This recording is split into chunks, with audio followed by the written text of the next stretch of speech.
welcome, all of you. Thank you for being here today on this beautiful Saturday in San Diego. My name is Jeanelle Horcasitas. I have the honor of being your moderator today for the Mysterious Galaxy panel called Shadow Baddies. All the shadow baddies up here, right? So, in front of you, we have our 5 very special shadow baddie guests that we get for the next 50 minutes. And so, as the title suggests, we'll be exploring each of their creative spin on when it comes to leaning into darkness, facing the shadows, whether that be demons, witches, and death, and more. So since our time is limited, I'm going to just have some brief introduction on each author, and then we'll jump right into our questions. All right. So first we have Angela Montoya. Angela has been obsessed with the magic of storytelling since she was a little girl. She hasn't seen a day without a book in her hand, a show tune in her mind, or a movie quote on her lips. Her debut novel, Sinner's Isle, received multiple starred reviews. Welcome, Angela.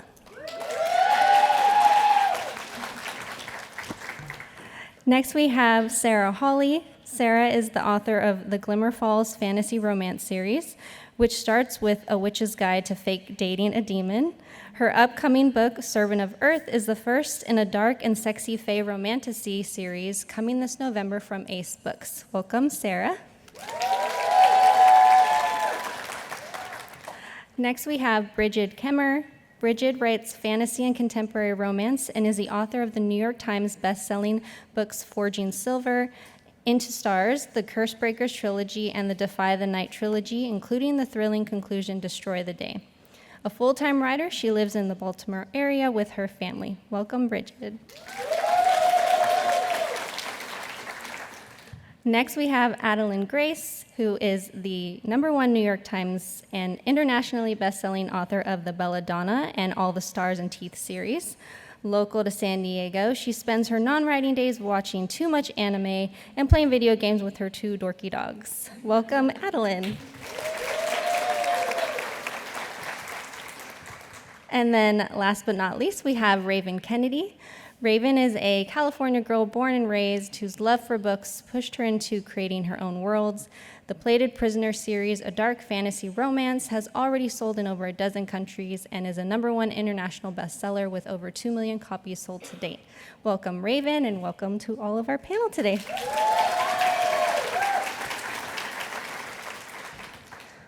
All right, let's get it started. First question is about the protagonists and characters in your novels.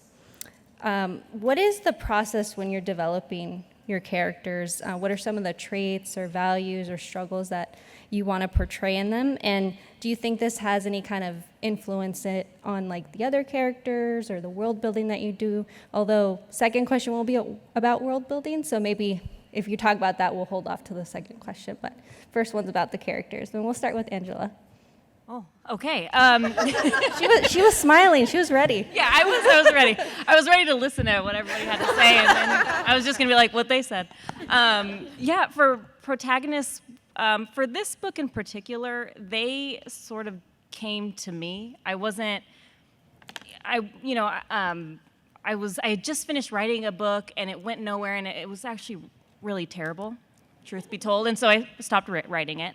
And I was thinking of like, what else can I maybe write? And I was kind of just in the shower, and I saw this vision of this beautiful young woman being prepared for something, and she looked so angry, and I kind of just started playing with like the idea of, okay, well, why is she so mad?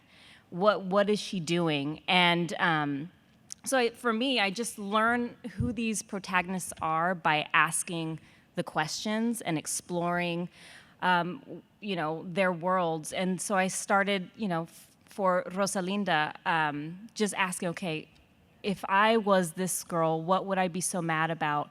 And it was about, for me, like losing control of myself and my own, like what I can do with my body. And so I just started asking, okay, well, what does that mean? Well, she probably has something that people covet. So she has magic. What does that magic look like? And so for me, I just kept building on all of these questions I was asking myself, and she slowly morphed into a shadow baddie. Sarah? Yeah, so I think characters are most interesting in the areas where they kind of bump up against each other, creating conflict. I really love opposites attract, or enemies to lovers, or rivals to lovers, or things like that, just because it's so interesting. And also when I'm building characters, I like to think about both the areas in which they conflict and then the areas in which they're going to fulfill each other. Each one has to have something the other one lacks. So in this series, this is actually the second book in the series, and it's an extremely fighty witch who's with some anger management problems. And she was really fun, and so I needed a hero who would really piss her off, but then ultimately appreciate the things about her, the rough edges, the anger, the things like that, and came with this very posh, sarcastic British demon. And then the first book in this series, I just started writing the first chapter. I was like, what would a witch summon that she would not want to summon? And so I just wrote this sort of chaotic witch who's bad at magic, and her character kind of spun out from there, being just this sort of force of random thoughts and impulses and poorly timed spell decisions. And I was like, well, she would obviously not want to summon a demon who wants her soul. That would be a pretty bad thing to open with. And so then he had to be different. He had to be the stereotypical brooding, dark, baddie type who then falls for the Sunshine Chaos Witch. So generally, it's always about the balance for me, about what they each bring to the table, the areas in which they really annoy each other at first, and then how to grow to appreciate what each one brings to the relationship. Oh, love it. So I love starting with characters anytime I'm writing. I'm very much a character-driven writer. If I could just have my characters sit in a white-walled room with the door locked and force them to talk to each other, it would be the best story I could possibly write. No. One of my favorite things about the stories that I tell is that I love digging deep and writing from both points of view, whether it's, a girl and a boy, or a girl and a girl and a boy, or a girl and a boy and a boy, whatever. So that I can show everyone's side, because I think people are really messy and complicated. Even in a fantasy novel, everybody's kind of a little dark inside, right? And I don't write a lot of villains. I like to write a lot of really morally gray characters, and being able to write from everybody's point of view gives me a chance to really dig into that, see how each character looks through someone else's eyes. Yeah, I think that characters are the most important part of a story. Unfortunately, they are the hardest part for me. Every author has a weakness. Characters are mine. I'm very aware of it, to the point where it's something that I have to take great precaution, like as I'm writing, to really take the time to figure out who the character is, to go back with edits, to build. That is my process. Like, I'm working on a new project right now and figuring out the characters. Like, I come up with story first. I know the plot. I know the roles that the characters have to fulfill, but I don't really know what makes them tick. I don't know what gets them excited. All of that for me is very much a part of the editorial process and figuring out the story. It doesn't come as naturally for me as world building, as plot and stuff like that. So again, I think that the most important part, I wish that I could just sit them in a room. Eventually, I feel like, I'm 3 books into the Belladonna series now, and I know them well enough to where I can do that. It takes me a long time to get there. I don't know the characters off the bat. I think for me, it's actually kind of opposite. I knew I wanted to write a story based on the King Midas myth, but I knew I wanted to do it from a women's perspective, and I couldn't start it until I saw her. So I just kind of sat on it, and then I really wanted to make Midas be the villain. So I just, the implications of, well, what would this greedy man do? And then, so then once I saw her, my main protagonist, and I just kind of exploded from there, and then I can see what he had done to her emotionally, physically, mentally, and then kind of what traumas would come with that. And so, I feel like I have to see them first, and then everything else kind of falls into place. Awesome. Thank you all. I love the contrast of everyone who loves to do the characters and then maybe those who don't. So those who are more in the world building, this question will be for you. Next question, we'll take a step back and talk about the worlds that you've created and how you approach world building for your stories. What comes first? Is it the story? Is it the world? Do you draw from personal experiences, or is there something that inspires you? And do you do research, et cetera? Sorry, these are a lot of questions. Basically, how do you approach world building in your novels? We'll start with Raven at the end. Yeah, so the way I approach world building is I'm super visual. So I want, when someone's reading, I want you to be able to smell the scene and see the scene and hear it, and just completely, especially for fantasy, just be completely engrossed. And that's what I try to do when I world build. So I'll just start going on a keyboard, and it'll just build as I go. And then when I go back to flesh again and again and again and add from the bones to get more and more, I really try to focus on all the senses. And then even if I'm just showing like one little aspect of it, like a gilded cage and a golden castle, then I just build and I try to make it as realistic in a fantasy setting as I can, but so that the reader can just really feel like they're there with the character. Yeah, I think it honestly depends on the book. So I have some that are much higher fantasy, and I would consider like Belladonna a lower fantasy. You know, the main character, the love interest, is Death himself. It's a very like gothic Bridgerton sort of story, like Victorian era. So that is less fantastical than like my first series or what I'm working on now. And with something that is higher fantasy, requires more of that world building, I think I personally start with the magic system. Like, is it going to be hard or soft? And I kind of build the world around that system. Like, how does the magic affect people's daily lives? Like what they wear, what food they eat, what their jobs are, like everything, every aspect of their life. I need to figure out the magic system first and how they use it and how it affects them in order to really build the world from there. Yeah, my world building is probably the hardest part for me. So clearly, we should write a book together. But you get there. We get there in the I mean, end. we get editing. there. You know, all roads lead to Rome, right? No, but even right now, I have a book that I have, these revision notes from my editor, and I'm doing second round revisions, and I just have so many comments in the margin where they're like, "Can we add more atmosphere? Can we add more? Can we add?" And I'm like, "No, can't they just sit in the empty room and talk?" No, but as far as the overall world building, as far as it comes to, magic or truly the atmosphere, I like to give myself a lot of freedom, especially in the first draft, and throw whatever I want on the page right from the beginning. If it seems cool in the moment, I will add it because I know I can always fix it later, whether it's magic, whether it's, what the location looks like, whether it's what weapons they have access to. I am constantly reminding myself that it's okay if I get it wrong because I can go back and fix it later. So I have a really loose approach to any kind of world building. I love world building. It's one of my favorite parts. I'm also a very visual writer in the sense of and I have to work to build in the other senses that are not just what everything looks like. And I actually have to pare down my world building during editing because I will get so far in the weeds about I'll just be paragraphs of me monologuing about something in the scene as characters are just standing there. So it's you have to dial it back. But I love, so these I think are a little bit more character first, but it's a really fun, whimsical small town setting that let me make a lot of dad jokes just in the background. But I like creating a sense of a rich environment where even if you're not exploring in more detail the things on the page, you reference things. So there's a sense the world is lived in, that the world is bigger than the book, and that there's other people inhabiting this world with their own stories. Servant of Earth, which is coming in November, was a very heavy world-building book up front because it was Fae. I knew I needed to figure out the magic system right away. There's 6 houses. There's different powers, but I also have to figure out how the powers play well together because you can't overpower one house. You can't underpower another.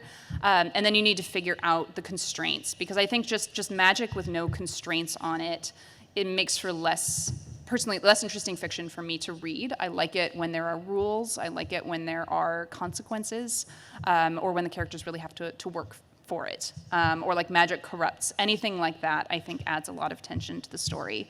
So yeah, I mean, also my background is in archaeology. I'm not doing that right now, but that was what I did back in the day, and I think it gave me an appreciation for the little things that make up daily life. It's about the architecture. It's about the tools they use. It's about the trade networks. It's about whatever the connections are in the physical space that the characters are all part of this larger context. Well, you're smart. Oh. I'm taking notes. I'm going to pick your brain later. Okay. No, I love world building. Once I know the characters and sort of understand what I want from them and who they are, then that's when I dig into the world. And I really take a lot of inspiration from film, from TV, from other books I read. I'm such a nerd for like those big, adventurous, just over-the-top movies. Pirates of the Caribbean was like the inspiration for this book of just like swashbuckling chaos. And so yeah, I am such a nerd when it comes to history. As soon as I realized that the main male character, Mariano, was a pirate, I dug so deep, so hardcore into pirate history. I listened to every podcast, and you'd be surprised how many pirate podcasts there are. I mean, it's truly really fascinating. And I learned so much, and I thought, oh, you know what? Maybe I can write a historical romance. And I started, and I was like, no, I'm not that smart. Let me just make it a fantasy world.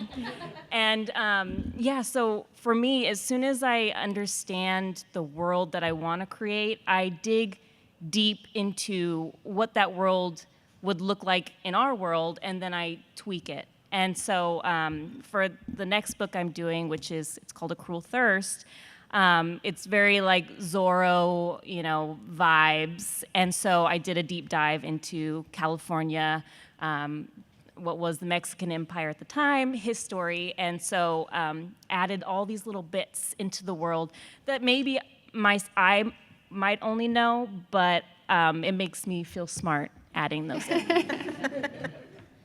Thanks, everybody. All right, we have our characters, we have our world. Now let's get to some of what makes the shadow baddies. What are some of the underlying issues or things that your characters or the world is grappling with, and what are you hoping that your readers understand and connect when they're reading it as they're going through these journeys, these struggles, whether it's social, psychological, whatever it may be? We can start on this end with Angela. Yes, I'm ready this time. Yeah, so for Sinner's Isle, Rosa is the one with the shadow magic. She is the baddie. She's the baddest baddie. But for Sinner's Isle, I really thought of why these women, because all of the people with magic in here are female, and they are banished to this tiny island in the center of the sea, Sinner's Isle. Maybe not so creative in the title, but that's okay. And I thought about a lot for me personally. It was like writing it in 2019, 2020, where everything felt so chaotic and scary. And I was just thinking a lot about like my children who are teenagers and my daughter, and what it would look like for her to not have certain rights and the ability to be in charge of her own body. And so that bled into this story a lot. And but for Rosa, she has these powers that could truly just wipe out anybody if she wanted to, but she's grappling with that because she doesn't want that. She just wants to be a teenage girl, and she just wants to live her own life. And so, she learns through a series of chaotic scenes that sometimes it's okay to just let that out and to make noise and to burn things down. And so, yeah, that's sort of the magic that I grappled with was what does that look like for each individual majestic is what I call the girls with magic. And so each of them sort of, each girl has their own magic that kind of deals with her own heart and soul. And it was super fun to write. I think all of my characters have the one thing in common is that they're all grappling with either the story the world tells about them or the story they tell about themselves. So these books are like very silly, very whimsical. The whole message is like self-love and learning to accept it. But like there's a hero with anxiety. There's a witch who never feels good enough. There's one struggling with rage. My demons are struggling with like the balance between this bloodthirsty reputation they're supposed to have, but like maybe you just like want to snuggle sometimes. I don't know.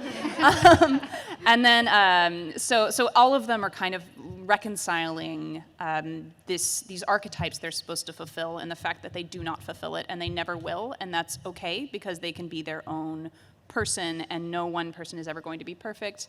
You're not going to like magically fix your anxiety. You're not going to suddenly be a different person. You are the person you are.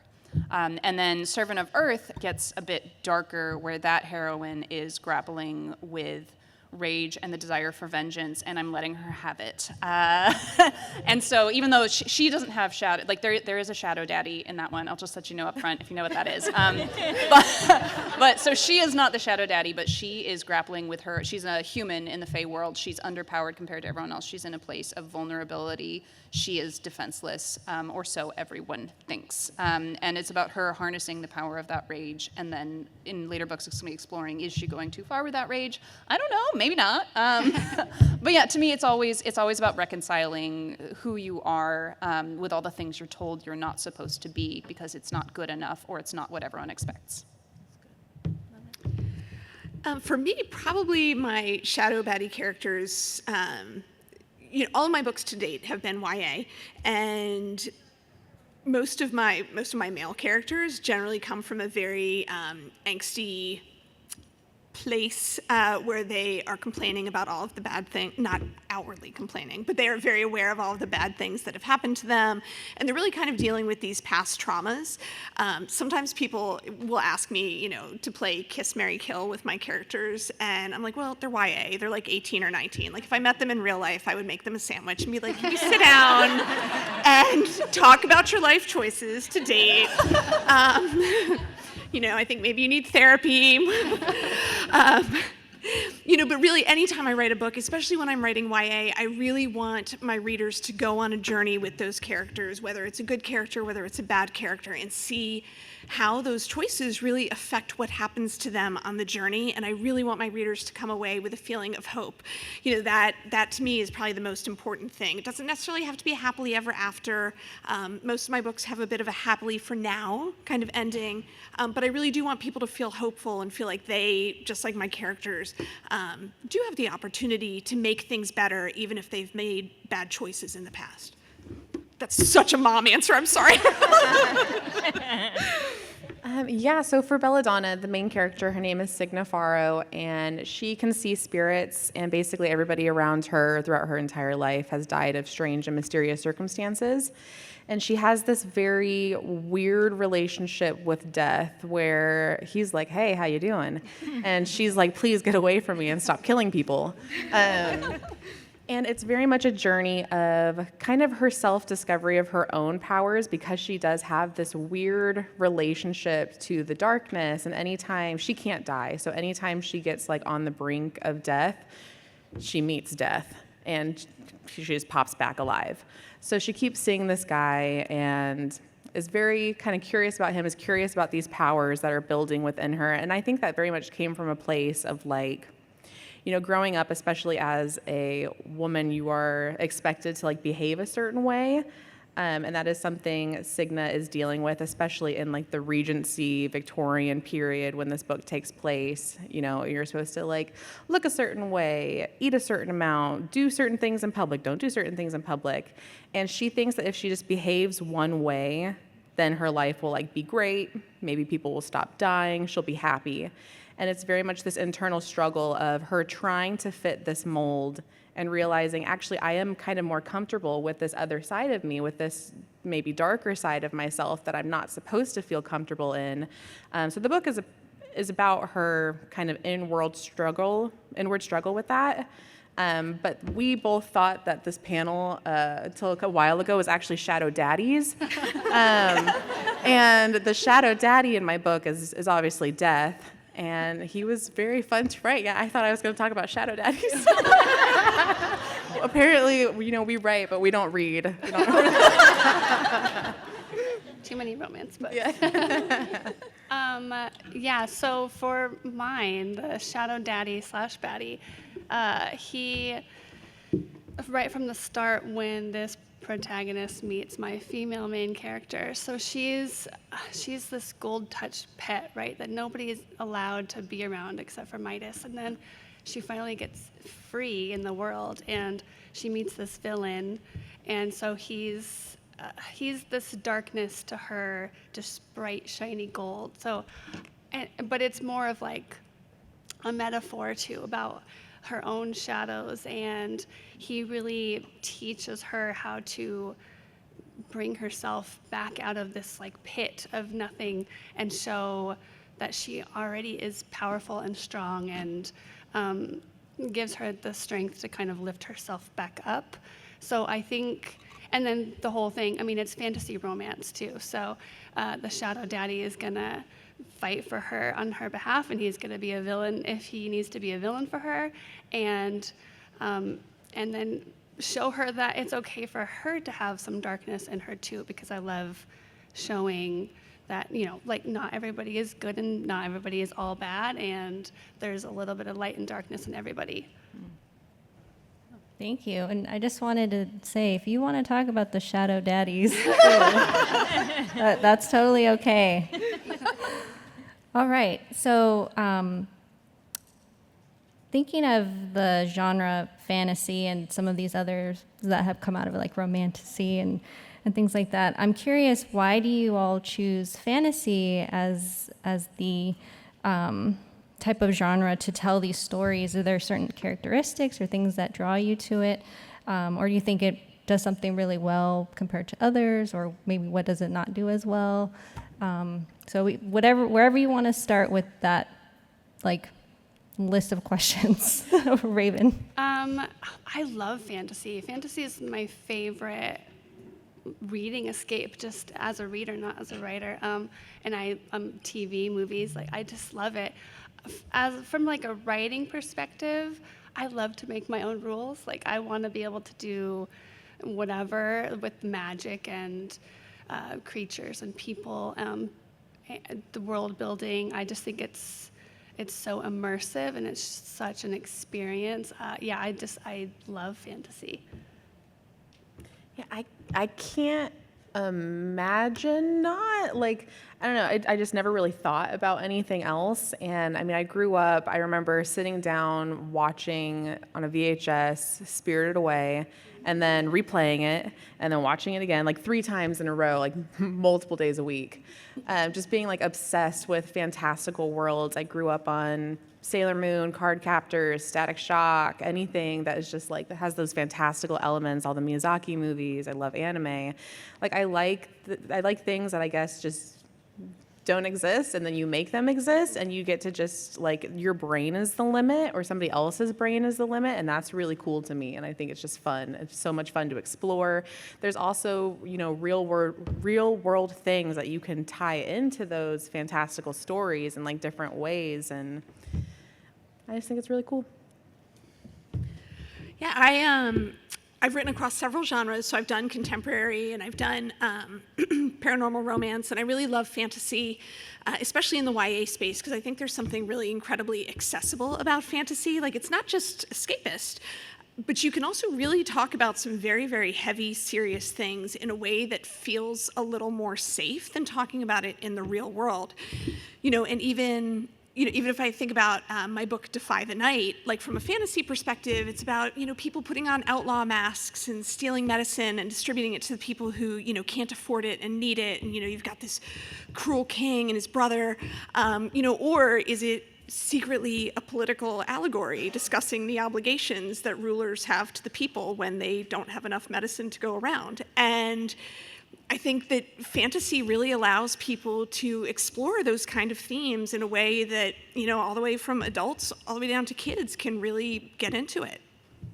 Yeah, I love the fantasy as allegory. I think is such an amazing strength of the genre, because you can talk about anything you like, but kind of put the veneer of fantasy over it. So these are very political books for being so silly.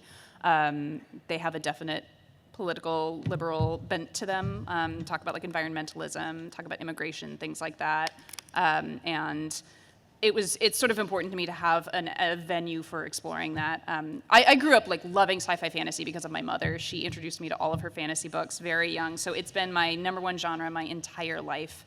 I also think it's so fun to just make things up. You're not constrained by reality. Like if I wrote myself into a corner, like there's a magic reason why I can suddenly escape this corner. And it also makes stakes so exciting.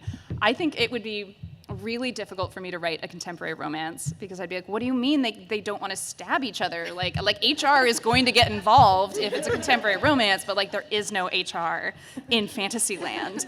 And so it's fun, just that heightened sense of everything, of the drama, of the danger, of the consequences. So I think it's just so fun to play in. Yeah, hard same to everything all of you have said. I just always would rather be somewhere else. Like my brain is always just like looking for an escape into some other sort of world. And I am the oldest sister. We played Barbies, but I was in charge of the Barbie plot line. And so if the sisters were like, no, this doesn't make sense, I'd be like, well, now they fly, so it does. And so fantasy has just always been in my little spirit. I've just loved, like not having to stay in this hard and fast rules. And it makes like stabbing somebody a lot less sexy if, there's not some sort of magical healing property or whatever. Or he's a vampire or whatever, The stabbing has to be sexy. Yeah. Otherwise, it's just wrong. All right, thank you all. So my next question is, one thing that always amazes me about fantasy is always some sort of power that's happening, whether it's through magic or someone's ruling a kingdom, whatever it might be. And so I'm curious, how do you take something that can be really abstract, like the idea of power, and translate into something like magic or something else through your stories and characters? What does that signify to you when you're writing about it? We can start with Angela. You could take a minute. Let me think. I feel like just in life, there's so much of a power imbalance. I mean, just as human beings and the powers that be that we kind of face and learn about every single day. But I feel like with fantasy in particular, you get to create the justice that you feel like we need in certain ways. And it's like you get an end and it's resolved, where in our world that's not necessarily the case. And so for me, I love fantasy because I do get that happily ever after, or not, whatever it is. It gives us the power as writers and readers to experience something good, if that makes sense. Yeah, I think especially for people who grew up female, there is often a sense of powerlessness, or that you're supposed to smile, you're supposed to be nice, you're supposed to be good, you're supposed to be all these pretty, delicate things. And I think it's a reason why a lot of readers, including me, gravitate towards the shadow daddies and the villains and the things like that, because it's this opportunity to let out sort of the deep anger that lies behind all of this socialization about why we're not allowed to be angry when a lot of us really are. And so I love fantasy for that, because it's okay to, like, the villain who will burn the world down for you is a very compelling archetype in fantasy. Like, do I want some guy I meet on the street to like burn down the world for me in real life? Probably not. But in fantasy, it's such a wonderful power fantasy for the reader as well, because I think it allows us to tap into some of the darker aspects of our own selves. So I think that's one way I think fantasy helps us explore our own relationship to power, or the lack of. Thank you. These are such good answers. Same. No.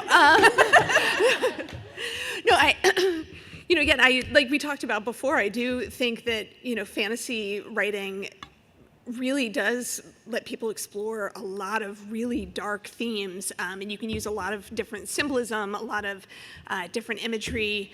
As I said in Defy the Night, I always wanted to tell an outlaw story, because I find there's something really compelling about a narrative where people have to hide who they are to do the right thing. And I think that's really kind of fascinating, especially in a day and age where so many things have become very, very binary, very, you're either this or you're this, or you're this or you're this. And really, in the world, nothing is ever that simple, right? And I think that there's something incredibly amazing about being able to go to the written word and tell a story and kind of explore all the different shades of gray in between. I've been sitting here in my own head, like, what am I going to add to this conversation that is remotely beneficial? I got nothing. Raven, you got anything? Oh, man. Yeah, I mean, they said it really well. Like, magic is such a great way to take a character who feels powerless and make them powerful. I mean, especially for women, like in these time periods that we kind of make fantastical, but it's so cool visually. And I know, like, growing up, you always wish you had some sort of power, and whether it comes out in anger and you can bring some justice to your life or the whole world. I love being able to give characters that and to see what they do with it. That was a good addition. Good? Nothing else, Adalyn? That's it. That's all I got. All right. All right. Well, thank you all. I love to ask about power because everyone just, interprets it so differently and how it comes across. So thank you. Those are all really fantastic. Okay. So you all, when it comes to storytelling, you all are presenting some sort of voice that may not always get heard or it may not always be represented. And I'm curious why that's important for you to focus on, but also what kind of advice would you give to future generations of writers who maybe are coming from a marginalized community or a different place where their story, their voice isn't really represented, not just in like the fantasy space, but just literature in general? What kind of advice would you give to them in trying to bring in the authenticity of who they are, but use fantasy to do so? We can start with Angela. Yeah, thank you. Oh wait, did I start with you last time? She's fine. She can go. Oh, no. Okay. Now I'm getting mixed up. She's got this. Whoever wants to go. She's got it. Yeah, I'll go. It's fine. It's fine. I'll go.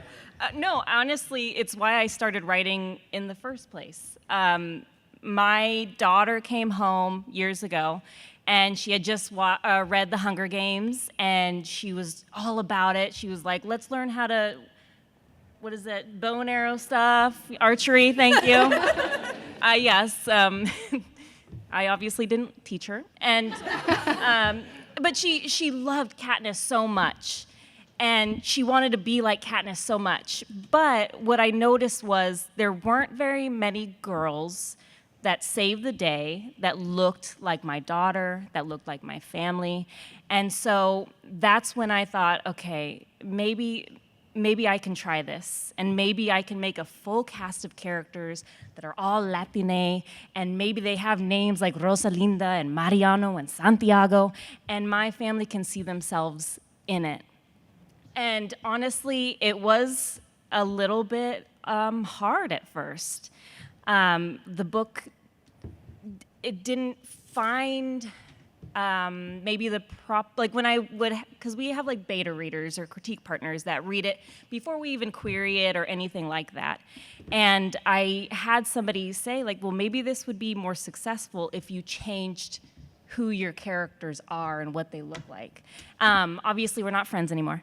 And but we face that a lot because it's truly could be more simple that way, but it was never a question in my mind. It was never an option to change it. And it did find its home, and it found its readers. And I have people that reach out and are just like, oh, it's so nice to see us here. And there's still not many, but we're still here. And so every single day I will write these characters and be proud of these characters. And the imprint in particular that published this book, it's called Joy Revolution.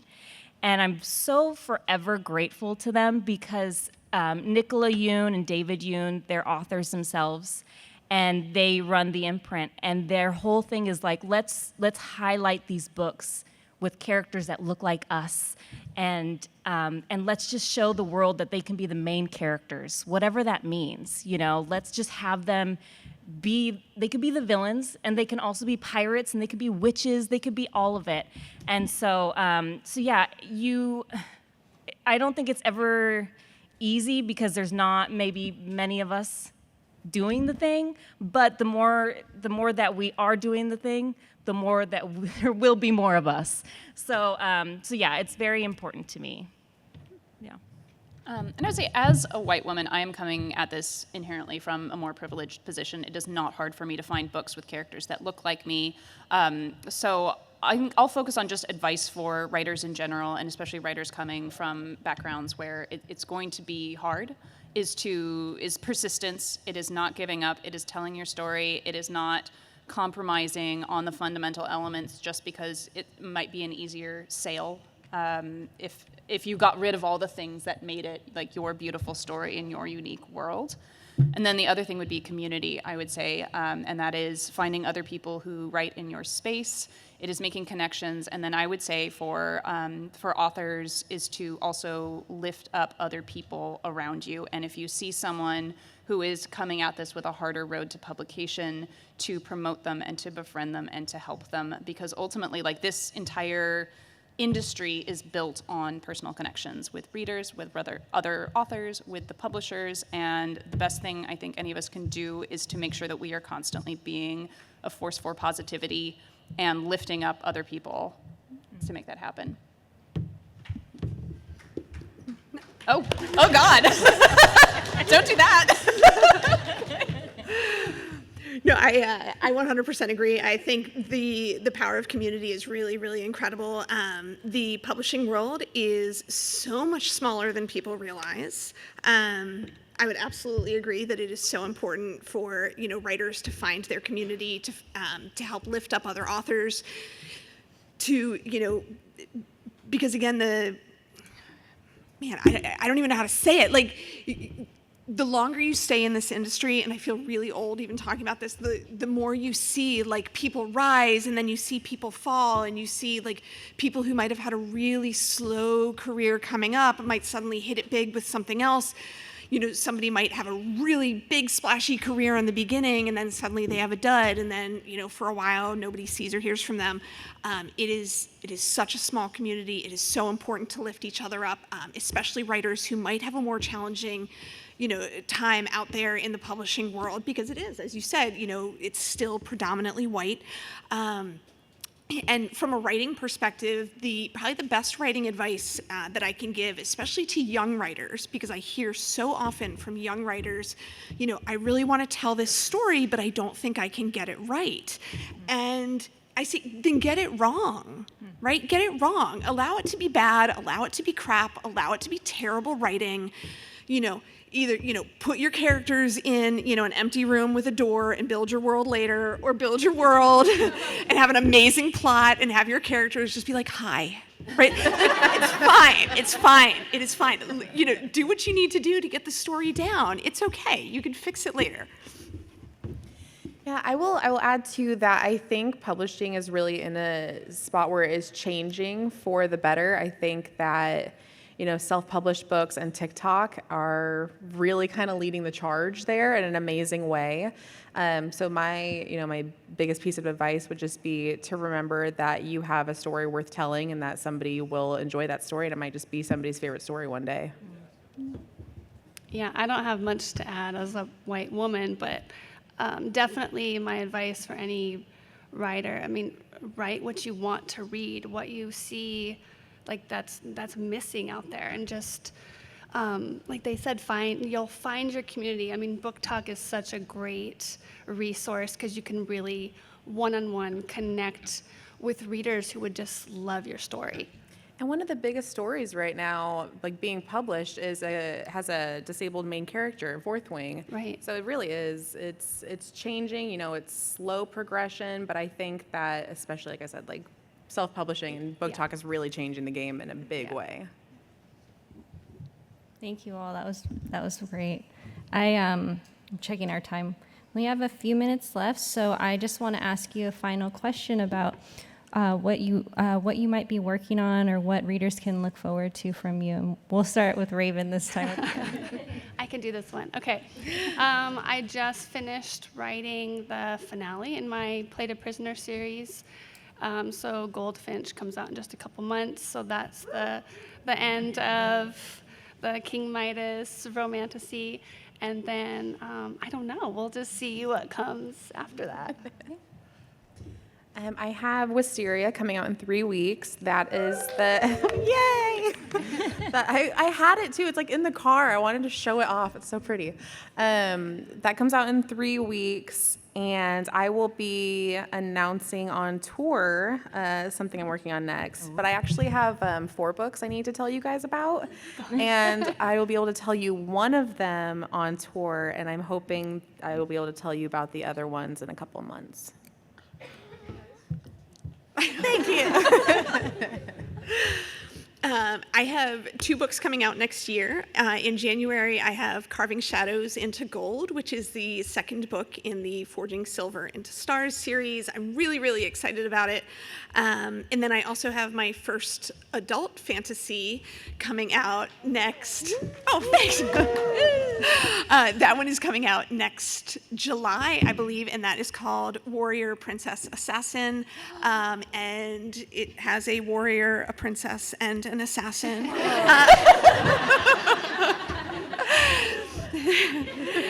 And I am so, so excited about it. I cannot wait. Okay, I am very busy this fall. I have the 3rd and final book in the Glimmer Falls series, which is A Werewolf's Guide to Seducing a Vampire. Yes. I know, I'll say that one 5 times fast. So that one is coming out in about 2 weeks, August 13th, I think. So keep an eye out for that. And then I'm immediately jumping into Servant of Earth and the Shards of Magic Fae Romantasy series in November. So we are full speed ahead. It's gonna be crazy. Busy. I have A Cruel Thirst, which is from the same publisher, Joy Revolution. It comes out in December. Thank you. Oh, thank you. Hi, how are you?